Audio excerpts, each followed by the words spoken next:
Start by adding 2 1/4 teaspoons yeast, 1 1/2 teaspoons salt, 1 1/2 cups warm water. Use a whisk to help dissolve the yeast.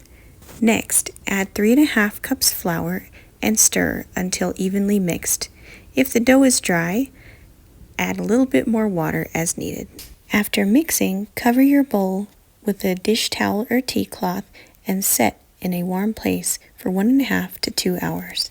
After rising, the dough should now be doubled in size. To bake your bread, you will need a Dutch oven with an oven-safe lid and some parchment paper. Preheat your oven to 450 degrees and place your Dutch oven and its lid in the oven while it's preheating. Meanwhile, sprinkle flour onto your parchment paper and scrape your dough ball onto the paper. You can then use a sharp knife to carve an X on the top of your bread. Place your bread with the parchment paper in the oven inside your Dutch oven with the lid on. Bake for 35 minutes. Remove the lid and bake for an additional 5 minutes to make the crust a little bit more golden.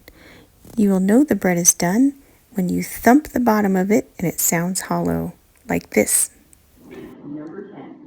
Not fill your gas tank when you're this. Place the bread to cool on a baking rack for at least 10 minutes. I know, it's really hard to wait. Finally, the best part. Slice into your bread and enjoy with butter or your favorite jam.